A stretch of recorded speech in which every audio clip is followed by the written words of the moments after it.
हनुमान जी की कथा एक ऐसी कहानी है जो आस्था, वीरता और अपार भक्ति से ओतप्रोत है, जिसमें श्री हनुमान जी का जन्म, देवताओं से दिए गए वरदान, श्री राम और उनकी भेंट, उन्होंने संजीवनी बूटी कैसे लाई, लंका दहन और महाभारत में उनका योगदान, ये सभी घटनाएं आज हम संक्षिप्त स्वरूप में देखेंगे। श्री हनुमान जी का जन्म और बाल लीलाएं। हनुमान जी का जन्म वानर राज केसरी और माता अंजना के घर हुआ।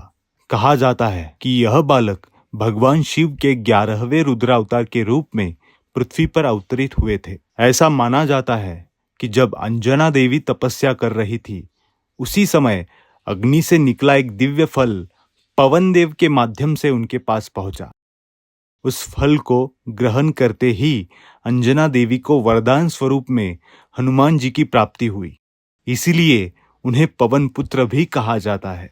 श्री हनुमान जी की बाल लीलाएं। बाल्यकाल में हनुमान जी अपनी शक्ति से अनभिज्ञ थे। एक बार उन्होंने उगते हुए सूर्य को फल समझकर निगल लिया, जिससे संपूर्ण सृष्टि में अंधकार छा गया। देवताओं ने विनती की, तब इंद्र ने वज्र से प्रहार किया और सूर्य देव उनके मुख से बाहर आ गए, लेकिन हनुमान जी मूर्छित हो गए। यह देख वायुदेव क्रोधित हुए और वायु प्रवाह रोक दिया। इस अद्भुत घटना के बाद सभी देवताओं ने उन्हें अनेक वरदान दिए। ब्रह्मा जी से अमरता का वरदान, शिव से अभयता का वरदान, श्री विष्णु से असीम भक्ति का वरदान, इंद्र से वज्र से भी कठोर शरीर का वरदान और वरुण से जल में अपराजय होने का वरदान मिला। भगवान श्री राम से भेंट और भक्ति का संकल्प। समय के साथ हनुमान जी का जीवन एक उच्चतम उद्देश्य की ओर अग्रसर हुआ, जो कि भगवान श्री राम की भक्ति में लीन हो जाना था। एक दिन जब श्री राम सीता माता की खोज में ऋष्यमुख पर्वत पर पहुंचे, हनुमान जी वेश बदलकर उनके समीप पहुंचे।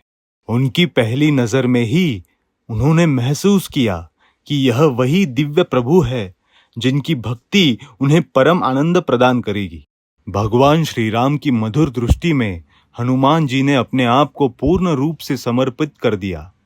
भगवान श्री राम ने भी उनकी गहरी भक्ति और तेजस्वी बुद्धि को देखकर कहा, हे हनुमान, तुम केवल एक वानर नहीं बल्कि मेरे परम प्रिय भक्त हो। लंका की ओर यात्रा और माता सीता से भेंट। भगवान श्री राम के आदर्शों के प्रति अटूट समर्पण के चलते हनुमान जी ने माता सीता की खोज में समुद्र लांघकर लंका की ओर प्रस्थान किया। रास्ते में उन्हें अनेक बाधाओं, सुरसा, सिंहिका और लंकिनी जैसी अजीब प्रेत नायिकाओं का सामना करना पड़ा, परंतु उनकी बुद्धि, साहस और शक्ति ने उन्हें हर चुनौती से पार पा लिया। लंका पहुंचकर हनुमान जी ने विभीषण से मुलाकात की, जिन्होंने सीता माता को भगवान श्री राम का संदेश सौंपने में उनकी सहायता की। माता सीता को यह आश्वासन दिया गया कि भगवान श्री राम शीघ्र ही उन्हें मुक्त करेंगे। लंका दहन और युद्ध का समर्पण। रावण के दरबार में जब रावण के सैनिकों ने हनुमान जी को पकड़ लिया, तब भी उनका साहस अडिग रहा।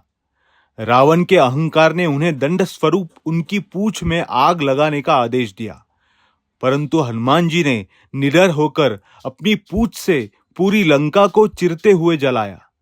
इस अदम्य वीरता से रावण के दरबार में भी भय का वातावरण छा गया और भगवान श्री राम के संदेश को और प्रभावशाली बनाया गया।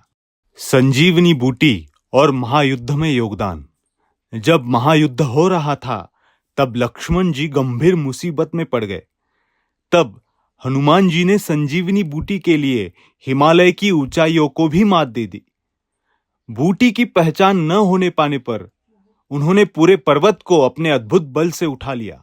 लक्ष्मण जी को पुनर्जीवित करके उन्होंने यह सिद्ध कर दिया कि सच्ची भक्ति में अदम्य शक्ति निहित है। महाभारत में भी हनुमान जी की छाप। समय का चक्र निरंतर चलता रहा। महाभारत के युद्ध में जब भीम को अहंकार की चोट लगी, तब हनुमान जी ने उन्हें सही मार्ग पर चलने की सीख दी। उन्होंने अर्जुन के रथ की ध्वजा में अपनी उपस्थिति दर्ज कराई। जिससे अर्जुन अपराजित बने रहे। अमर हनुमान आज भी जीवित। यह कथा हमें याद दिलाती है कि हनुमान जी आज भी अमर है।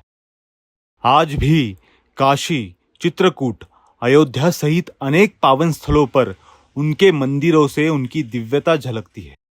जो भी सच्चे मन से हनुमान जी की भक्ति करता है, उसी के जीवन में सुख, शांति और समृद्धि का प्रकाश फैल जाता है। इस कथा के समापन पर बस आप सभी से यही अनुरोध है कि वीडियो को ज़्यादा से ज़्यादा लाइक कर सभी भक्तों तक शेयर कीजिए और अगले कुछ एपिसोड्स में हम हनुमान जी की साझा की हुई घटनाओं को विस्तृत रूप में जानेंगे।